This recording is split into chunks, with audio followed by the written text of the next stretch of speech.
परमात्मा कहते हैं ब्रह्मा विष्णु शंकर ये तीनों देवता भी बार बार नीचे आकर अवतार धारण कर करके थक गए। इनको भी वो सत ज्ञान नहीं मिला, वो सच्चा गुरु नहीं मिला, सतलोक वाला मार्ग नहीं मिला। तो भाई और बहनों, अब आप और हम अपनी किस्मत को पहचाने, अपनी किस्मत को सराहें। आप और हमारे ऊपर गुरुदेव भगवान ने कितनी असीम रजा बख्शी है। यानी ये मनुष्य जन्म, चाहे अवतार नीचे आते हैं, मां के गर्भ से जन्म लेते हैं, मनुष्य जन्म प्राप्त करते हैं, टारगेट इनका भी मोक्ष प्राप्ति का ही होता है, भक्ति करके अपनी आत्मा का कल्याण करवाने का ही होता है। यानी उनको भी वो मनुष्य जन्म मिला है। लेकिन उन आत्माओं को भी जिनमें इतनी शक्तियां होती थी, उन आत्माओं को भी वो सच्चा मार्ग नहीं मिलता, वो कबीर परमात्मा वाला मार्ग नहीं मिलता जो आज आप और हमें मिल चुका है। तो किस्मत के मामले में कौन आगे है, कौन बड़ा है? इसलिए गुरुदेव भगवान बार बार कहते हैं कि बच्चों, किस्मत के मामले में, भक्ति के मामले में, मोक्ष के मामले में ये ब्रह्मा विष्णु महेश भी तुम्हारे आगे फेल है। बालक है, बालक कुछ भी नहीं है। वो तो केवल अपनी भक्ति खर्च कर रहे हैं, जो कभी उन्होंने मनुष्य जन्म प्राप्त करके इस कलयुग की पिछली पीढ़ी में सतगुरु की शरण में आके जो भक्ति की थी, आज अपनी उस भक्ति को बर्बाद कर रहे हैं ब्रह्मा विष्णु महेश बनकर, वो पोस्ट प्राप्त करके। और आप और हम आत्माओं ने आज वो वस्तु प्राप्त कर ली गुरुदेव भगवान से जिसके लिए देवी देवता भी भटक रहे हैं। तो परमेश्वर कह रहे हैं कि ब्रह्मा विष्णु शंकर थक गए, धर धर जग अवतारा, और पोथी पन्ने में क्या ढूंढे, ये वेद कहत नित हार्या। परमात्मा कहते हैं पोथी पन्नों में वो सतलोक का रास्ता नहीं है।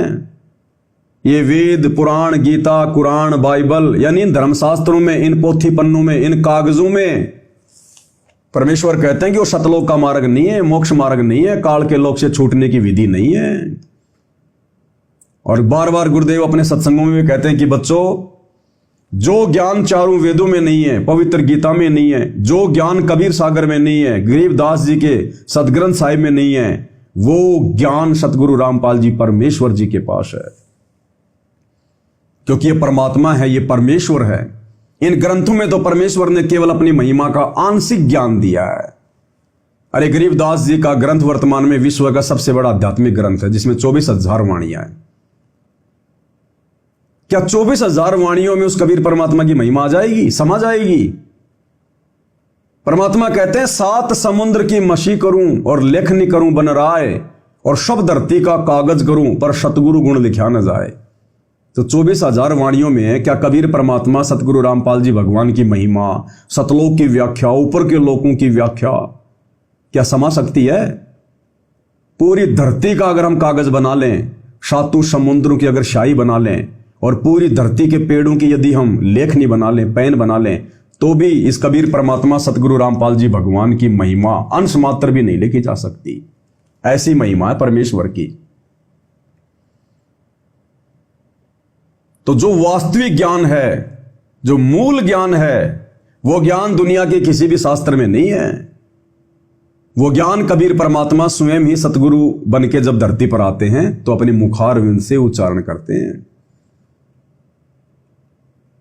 तो जो मोक्ष के जो मंत्र हैं, जो विधि है, ये सारी विधि आज गुरुदेव भगवान ने आप और हमें बताई है। अरे चलो हम त्रिकुटी पर पहुंच गए जैसे तैसे करके इन शास्त्रों से ज्ञानवान लेके। त्रिकुटी से आगे क्या करेंगे? त्रिकुटी से आगे हमें क्या गरीबदास जी का वो सदग्रंथ साहिब लेकर जाएगा? क्या त्रिकुटी से आगे हमें चारों वेद लेकर जाएंगे? क्या हम अपनी खुद की भक्ति शक्ति से हम त्रिकुटी के आगे की यात्रा कर लेंगे? सतगुरु शब्द रूप में हमारे साथ रहेगा, हमारा हाथ पकड़ के अपने शब्द रूपी विमान में बैठाकर परमेश्वर लेके जाएगा हमें। गुरुदेव भगवान लेकर जाएंगे हमें त्रिकुटी से आगे सतलोक। तो जो ज्ञान किसी भी पोथी पन्ने में नहीं है, किसी भी धर्मशास्त्र में नहीं है, वो ज्ञान गुरु स्वयं देता है, स्वयं। उसको कहते हैं सार शब्द।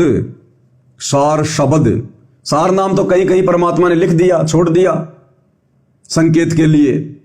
लेकिन सार शब्द ये दुनिया के किसी भी ग्रंथ में नहीं है, और सार शब्द ही वो सरजीवन बूटी है भाई। सार शब्द सर जीवन बूटी, घिस घिस अंग लगावे। सार शब्द सर जीवन बूटी, घिस घिस अंग लगावे। कहे कबीर तुम सतकर्म मानो, ये जन्म मरण मिट जावे। जग सारा रोग यारे, जिन सतगुरु वेद न जाण्या। जग सारा रोग यारे। तो वो सार शब्द दुनिया के किसी ग्रंथ में नहीं है, ना गरीबदास जी के सदग्रंथ साहिब में है, और बाकी तो होगा ही कहां वो। तो वो शब्द स्वयं सतगुरु ही अपने भगत को प्राप्त करवाता है, और उस शब्द के सारे फिर हम सतलोक को जाएंगे। इसलिए परमात्मा कह रहे हैं इन पोथी पन्नों में कुछ नहीं रखा। नेम धर्म और क्रिया सीखी, ये सब उरला व्यवहारा। नेम धर्म और क्रिया सीखी, ये सब उरला व्यवहारा। कहें कबीर सुनो भई साधो, सतगुरु करे उबारा। तत्व भेद एक न्यारा रे साधु भाई, तत्व भेद एक न्यारा। समझेगा कोई गुरुमुख प्यारा, तत्व भेद एक न्यारा। अब देखो आ गई ना वही बात कि कहे कबीर सुनो वही साधु, सतगुरु करे उबारा। उबारा यानी हमारी नैया पार लगाएगा, सतगुरु ही हमें पार करेगा। ये पोथी पन्ने हमें पार नहीं करेंगे, इनमें वो पार करने की विधि नहीं है। इनमें तो केवल परमेश्वर की थोड़ी महिमा है, थोड़ी जानकारी है।